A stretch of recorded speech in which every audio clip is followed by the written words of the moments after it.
Welcome back to the Mosaic Lounge presents Melanin Mosaic Health, curated by Melanin Mosaic from Ensemble. I am the founder and organizer of this beautiful event today, Jared Polite, and we have the Reverend Dr. Christian Frazier. As I've known this person for at least 20 years. And it's always been a great thing knowing them. But let me tell you all, for those who don't know, the Dr. Reverend Christian Frazier. Reverend Dr. Christian Frazier is a nationally certified mental health first aid instructor and a prominent advocate in the National Changing Minds Now initiative. He serves as the chair of the BIPOC subcommittee of the Zero Suicide Alliance Hillsborough and has served as a board member of NAMI Hillsborough. His dedication to mental health is evident in his role as a trained peer recovery specialist, trauma education speaker, and trainer. And he's also a hell of an actor who I've gone to know his work, and photographer and videographer and all the things that we've done together back in the day. So everybody, welcome to the podcast, Reverend Dr. Christian Frazier. How you doing today, my mother? Man, I'm doing all right. It's been a heck of a week. I always have to shorten my bio because it's a lot. Because like I have a book that just came out, author a month or so ago. So yes. I'm excited about that. It's actually a really life-changing book, and really there to help people with their mental health and their struggles. So, do you have a name of the book? Yeah, here it's called Unleashing Potential. As a matter of fact, of course, I got to have one right here. But it's kind of like it's like having 20 life coaches at your hand. So they basically, the publisher was looking for 20 life coaches from around the world, and found me and wanted me to do a section on mindfulness meditation. So that's what my chapter is about. And it talks about 15 ways to reinvent yourself because, in this economy and society that we live in, we often find ourselves having to reinvent ourselves and do something a little bit different. I absolutely agree with that. I went from being 99.9% a musician and recording artist to one day waking up and the spirit said, start Melanin Mosaic Performance Ensemble. And I said, yes. And I took literally a year off of music, recording, promoting myself to focus all my attention on this project and this family and this legacy that I call Melanin Mosaic Performance Ensemble. And I am thankful that I've had so many wonderful people who have been pushing me along the way. And people like you who I've talked to for so long about this project. And you were the first person who I actually reached out to about mental health first aid and helped me get certified in youth mental health first aid. That's right. You are a certified youth mental health first aider. That's right. Exactly. And I'm looking forward. I can't say that. I'm not looking forward to using it, but I'm looking forward to getting more people involved in the training and education of it, especially when we come from a world where we all deal with youth in some way, shape, or form. In color guard and drum corps land and performance arts, it's mostly about their bodies, but never about their minds. And like I always say, there's so many people going through so many things that we don't even recognize at times because we're just not trained to recognize the signs or how to properly assess the situation or give advice or direction to a young adult who might be in need, that we just go about our business as if it doesn't exist. And that is the opposite of what we should be doing, especially when our focus and activity wise is for the youth. If we're not taking care of their bodies and minds, what are we doing? We're just playing games with them, and that's not cute. Yeah, and I feel like it's everybody's responsibility to look after our youth, whether you have children or not. It is all of our responsibility because it is our future. Correct. I agree with you on that. So let's jump into the understanding mental health first aid and just understand what it is that we are talking about today. Let's get this slide up here today. And So we're going to do a mental health first aid overview. My sound went out, so I'm not sure if you can actually still hear me, but we're going to get right into the slide. First, we're going to talk about the problem statement. 50% of all mental health problems appear by the age of 14 and 75% by the age of 25. 12% of adolescents and 4.9% of adults had serious thoughts of suicide.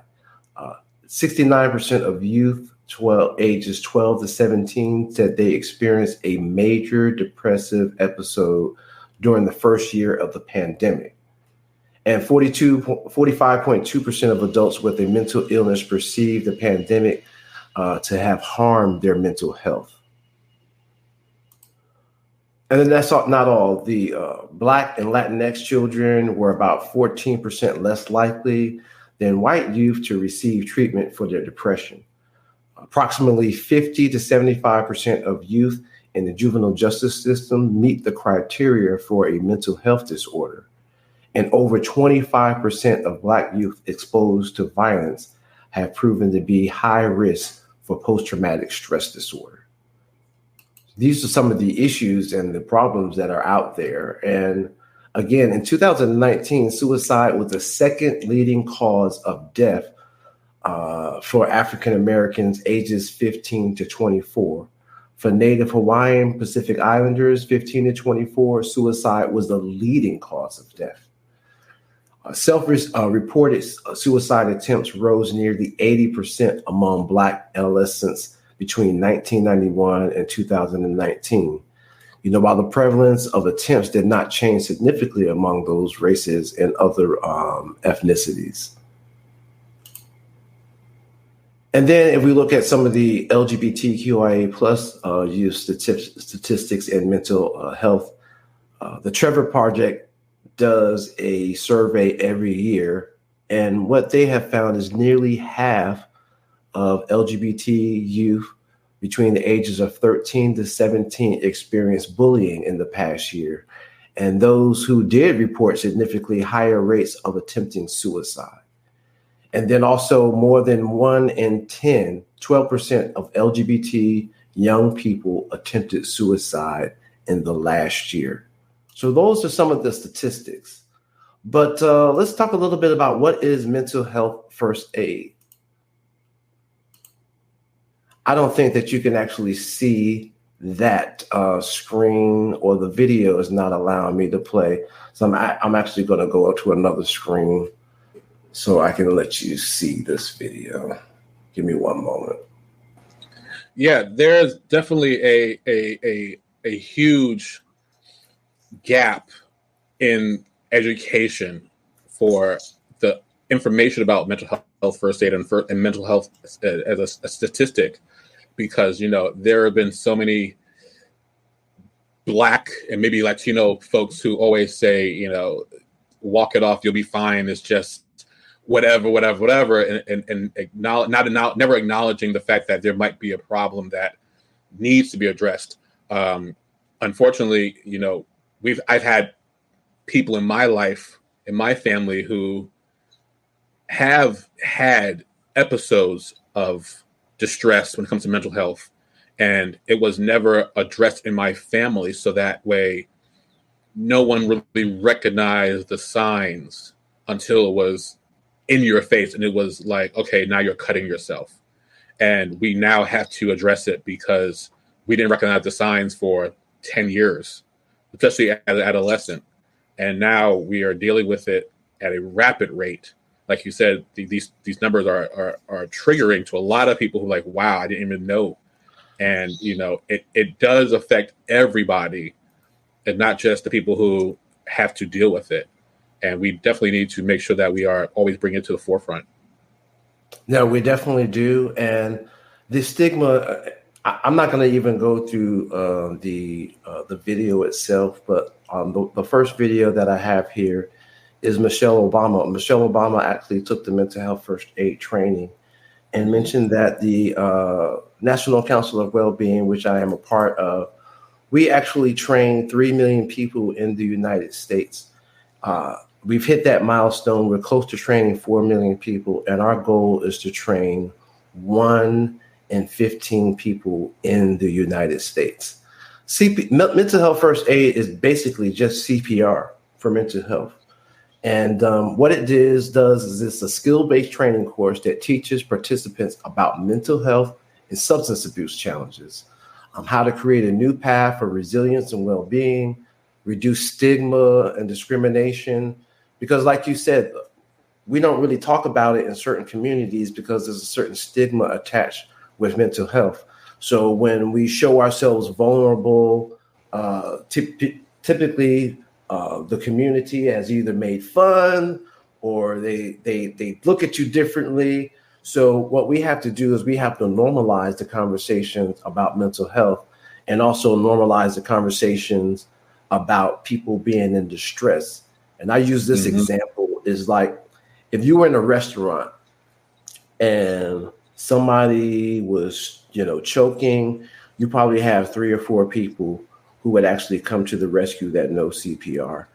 But if somebody was experiencing a mental distress, people typically stay away because they don't know what to do. So mental health first aid is arming you with the information that you need to be able to identify, but also be able to help people with professional help and also give them some self-help strategies as well.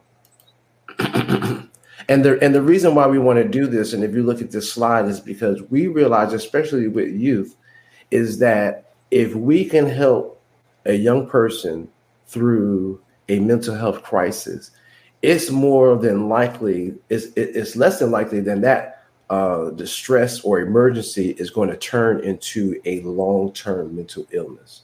And that's one of the things that we really want to do. We want to help prevent this mental, emergency, this mental distress, whatever's going on, because children are resilient and they can bounce back, but we've got to be able to provide them with the resources to bounce back. And that's what mental health first aid does. Mm-hmm. So then again, in the class, the participants, they learn the risk factors, the warning signs of mental health, also substance abuse challenges, the information on depression, anxiety, psychosis, substance abuse, and then our 5-step algae action plan that helps someone, while they're in the middle of a mental health or substance abuse crisis. And then also you have additional resources in the class that you get. There's the participant processing guide, which has a bunch of resources that are available to you. And I tell people, like, when you take the course, you're not going to learn how to diagnose somebody. You're not going to become a doctor, but you're really just going to be able to help somebody. And I always tell people, sometimes the person that you actually help might be yourself. Yes, there are absolute signs of distress and mental health disorders that people don't even know they have until they start going through the program and processing the signs and the information of the different varied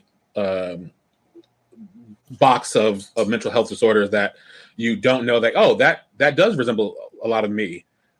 Now I have a name that goes with it.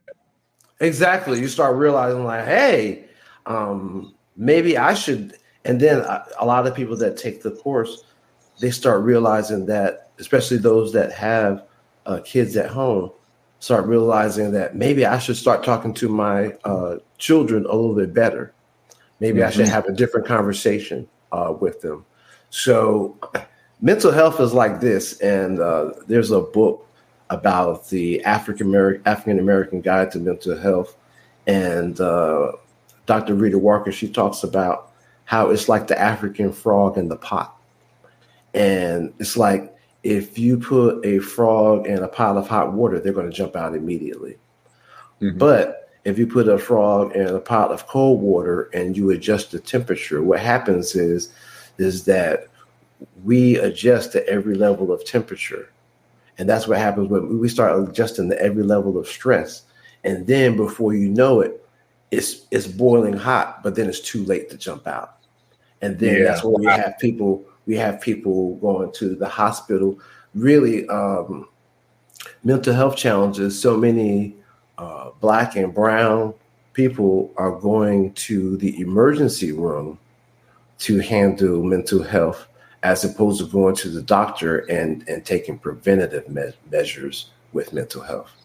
Wow. I always say, like, you have to, and this is outside the course itself, but, you know, like, you don't want to go through life and the stresses of life and not have a therapist available or counselor available, because it's like when you have that ultimate stress or event that happens and you're scrambling around, you don't want to have to go through the phone book or look through Google to find somebody to find that they only have an appointment 3 to 4 months later.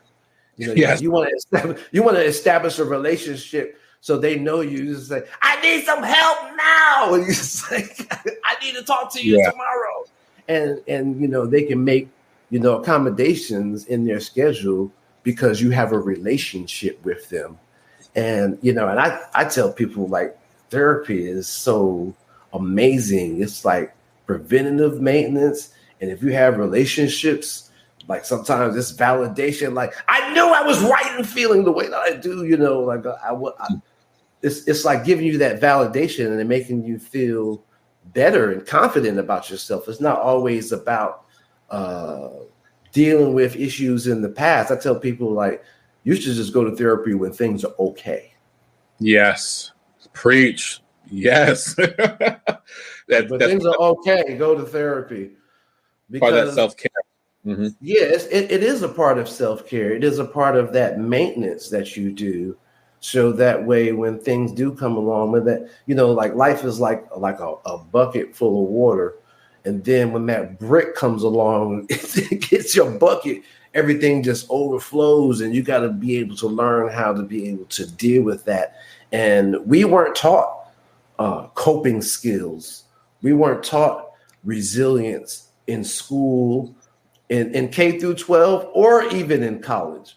And right now, mental health first aid is being deployed at colleges, at the K through 12 level. Like, in the state of Florida, if you work for the public school system, it is mandatory that you take this course. Wow. I didn't know that. Or you won't be able to work. Wow. Is that new? It happened 2 years ago. Great. So every teacher, 80% of the people, not just the teachers, 80% of the employees for the public school systems in the state of Florida have to take this course. So now we're doing that there, and also at the University of North Carolina, they're implementing it so all of the students and the faculty take the course as well. And we're seeing entire police departments, you know, take the course. So it's being deployed, and we have the studies to show that the course, the efficacy of the course, it works. Mm-hmm. And I'm also hearing stories of people that, man, I was at a wedding, and you know, somebody was going through a mental distress and almost passed, and I recognized it when it was able to help them. So, you know, we're seeing stories, and we know that it works. And again, we want to get 1 in 15 people in the United States certified in mental health first aid. Wow, great. And we've already, I think we're close to 4 million. We've already hit that 3 million mark. I think that was late last year. So we're trending towards reaching 4 million in the United States, which is great. That is great. Now, the other part about the mental health first aid that I love to talk about is that the ending, it talks about self-care. And self-care is something so important that we don't really discuss today. Sometimes people think that self-care is selfish. Like, I feel bad about taking care of myself because I'm so used to taking care of everybody else. And I tell people, self-care is not something that you just do on the weekends. Self-care is something that we have to practice every day. And self-care is getting enough sleep, going to bed on time, eating properly. You know, if, like, I'm a diabetic, that means taking my medicine and managing, you know, my diabetes. So there's different ways of self-care and how you practice and manage your self-care, but we have to take and put these tools in our toolbox, because when you're teaching and you're administering, say, mental health first aid, it can be stressful because you may be dealing with somebody who has an extremely stressful situation. You know, I talk to teachers all the time, and they say that all of their children, every last one of them, has some form of trauma. And this is whether it's, I just taught 30 teachers in New York, and I talked to a lot of teachers here in Florida. It's across the nation. All of the kids are dealing with trauma, whether it's food insecurities, whether it is, financial, insecurities, whether there's just violence in the neighborhood. I even tell teachers, you have to be trauma informed. Making loud noises in the classroom can be triggering to a student who might hear gunshots all throughout the night. True. So we make sure that we don't, that our teachers are trauma informed. So that's, some of the things that we teach in youth mental health first aid. And the other thing about youth mental health first aid, as far as the certification, it is a 3-year certification that you can put on your resume. So if you are working with youth, you want to add this to your resume because it is a valuable certification to have, and people are recognizing it. Like I mentioned, if you wanted to work for the school system here, you have to have it. But even if you were working for a school system where they don't require it, having the certification on your resume is powerful. I totally agree with you on that. It does show that you've done work outside of your required responsibilities to not just teach these youth, but actually affect their lives in positive ways when they need somebody out there to talk to confide in, to confess what they're going through, that you are someone they can reach out to and say, hey, I don't have all the answers, but let's connect you with people who can help get you to the right place. And it doesn't take that much extra effort when you think about how much time you're actually with these young adults to do a little bit extra when you think or you see signs of there's something's not right. Let me, talk to this person and reach out to them and see how we can effectively help them in their situation, so that they aren't bringing all that into the schooling and then making excuses why their homework isn't done because, school's boring. But maybe it's not just because school is boring. Maybe because something else is going on, that they don't like going to school because they don't have enough food, or they're tired of whatever their situation is at home, that they feel maybe they're wearing the same clothes every day and the kids are making fun of them. Exactly. So that you see as they're horrible students, but yet they're going through way more stuff than you think they are going through. And if you don't know those signs or can't recognize it, then you're just going about your business like, oh, these children are idiots, they're stupid, they don't want to learn, they don't want to listen. It's not necessarily the reason that they're failing your class, but you should probably ask more in-depth questions or get to know them. And this training will help you understand those signs and warning triggers and get you to a place where you can actually effectively help someone who might be in need. And the main thing, one of the things that we teach in mental health first aid is non-judgmental listening, and which is extremely important to be able to reach our youth, because they're not really likely to open up to adults, and they may not open up to you the first time that you reach out. So you have to make, the statements that, that my door is open. If you don't want to talk right now, I'm here if you want to. And it is showing concern. We talk about using I statements. I'm concerned about you. It's really showing that you show interest. And I think it was Wayne Dwyer that made a statement that says, people don't care how much you know until they know how much you care. Oh, yeah. Wow. Go back to the slide, sorry. So also, I have a virtual class that is available on June the 14th, starting at 9 a.m. It is available via a grant from the National Changing Minds Initiative. So the class is normally $175 for the certification. I teach it through a college and also through my own corporation. And I know even the colleges charge over $100 and something for this course. So to be able to get it at no charge, sign up. So look me up, DM me, or look up youthmentalhealthtraining.com, and you'll be able to go right to the site and sign up for it. Youthmentalhealthtraining.com. Yes. And you can always find me if you just Google Christian Frazier. Trust me, you'll find me everywhere. So send me a comment or something like that. Sometimes my DMs get backed up, so send me a comment or something like that. But go to Youth Mental Health First Training. You can actually sign up for that class right online, and we'll get you registered. That's amazing. There is nobody out there who shouldn't at least click on the link and find out what this is all about. Because, like I said, if it wasn't for me reaching out and just doing some little work on the things that I wanted to learn about, and then finding people who taught that kind of course, I wouldn't know anything about youth mental health first aid, even as a topic. So it's really, really huge to find people out there who are willing to give the information willingly. And that's rare. So we thank you for that. Absolutely. Appreciate it. I appreciate it. And look, if you're out there listening, get certified. I mean, it is worth the investment in yourself and in your community, because it's not even if you work with you might see some at the grocery store, at the park, or wherever it is that you might go that might be in distress. And again, you can make a difference in that young person's life. Absolutely. Absolutely.